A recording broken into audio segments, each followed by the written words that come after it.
Jonathan Schanzer is a former terrorism analyst at the Treasury Department, now at the Foundation for Defensive Democracies. Speaking of what catches attention, what catches your attention when you see what the last 24 hours has brought us? Well, obviously, right now, what's grabbing my attention is that we don't seem to have any leads at all. And this reminds me a great deal of the Atlanta bombing in 1996 that went unsolved for 7 years.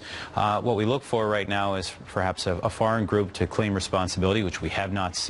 In fact, the Pakistani Taliban went out of its way today to disavow the attacks. This is the group that was responsible for that 2010 Times Square attempted attack.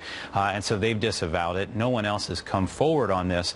And so, we begin to question about whether this is a domestic attack. It's still obviously just incredibly soon to tell. You've studied Arabic extensively. You jump on some of these websites to check out the quote-unquote public chatter that's happening maybe before or after an event like this. What have you seen, read, heard? Haven't seen much of anything at all. There was a Salafist group in Jordan that was celebrating the attack, but there really has not been a lot of chatter out there right now. And so again, we're looking for clues. I think the important thing right now that I would want to know from the intelligence community is whether they had any chatter before this. And I think that's what members of Congress are going to be hearing about in their briefings today, and hopefully that's what authorities are going to be going on. We took a look at that for the Times Square bombing, and we found out that there wasn't a lot of chatter even before that. So sometimes it's an indicator and sometimes it's not. And right now, as you point out, we still don't know. We had a report about this Saudi national, and now really within the last 2 hours, it seems that law enforcement is backing off that report. What do you make of it? You can't make much of anything. I mean, he was a person of interest. Apparently, they were guarding him at the hospital and talking to him. Apparently, they went into his apartment building, walked away with apparently some evidence, but went in with the permission of this individual to take a look at his apartment, so apparently he was cooperating.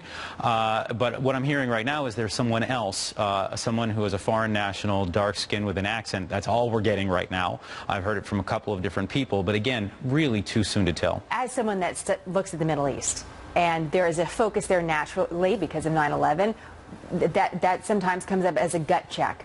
But we've also had a variety of incidents where people have turned their gaze to the Middle East or to Afghanistan, Pakistan, and it's wrong. Right. So put that in context for us, because everyone wants answers right now, sure, and they're just not there. And everybody's going to be shooting from the hip, and it is a big mistake. I mean, I think back to the 1995 Oklahoma City bombings, where there were a number of analysts who came out and started talking about a Middle East connection before there was any evidence, and they ate crow.